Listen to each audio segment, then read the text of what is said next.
கந்தர் அனுபூதி பாடல் 13.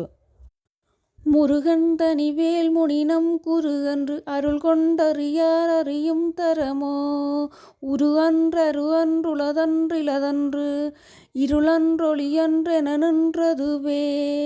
உரு அன்று உருவப்பொருளும் அல்லாதது, அரு அன்று அருவப்பொருளும் அல்லாதது, உளதன்று உள்ள பொருளும் அல்லாதது, இலதன்று இல்லாத பொருளும் அல்லாதது, இருள் அன்று இருளும் அல்லாதது, ஒளி அன்று ஒளியும் இல்லாதது, என நின்ற அதுவே என்று சொல்லும் தன்மையில் உள்ள அப்பரம்பொருளே.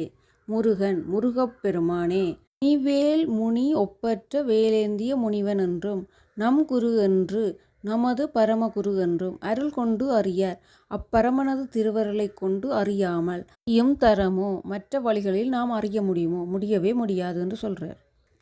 பரம்பொருளின் இலக்கணத்தை உருவமற்றவர், அருவமற்றவர், உளதற்றவர், இலதற்றவர் என்று பல வகையில் நான் சொல்ல முடியும். இந்த பொருளில் உள்ளார், அந்த பொருளில் இல்லை என்று கூற முடியாதவர், இருட்டு வெளிச்சம் என்ற தன்மைக்குள்ள வரையறுக்க முடியாதவர் முருகப்பெருமான்.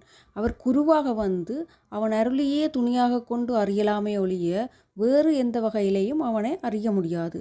பகுத்தறிவினால் காண முடியாது. அறிவை கொண்டு ஆராய்ச்சி செய்யும் எல்லைக்கு வெளியே உள்ளவர்.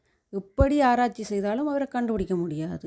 நாம் மனசார நினைத்து அவரை உருகி அவர் அருள் பெற்றுத்தான் அவரை காண முடியும். விஞ்ஞானம் இதுகாலம் மறைந்திருந்த பல ரகசியங்களை வெளிக்கொண்டு வந்திருக்கலாம். ஆனால் இறைவன் இயல்பை விஞ்ஞானமும் சரி எந்த ஒரு ஆராய்ச்சியாலையும் கண்டுபிடிக்க முடியாது. மனமென்ற ஒரு உள்ளொளியில் இறைவனை அடைய முடியுமே ஒழிய இறைவனை காண முடியுமே தவிர வேறு எந்த வழியிலையும் இறைவனை அடைய முடியாது, காண முடியாது.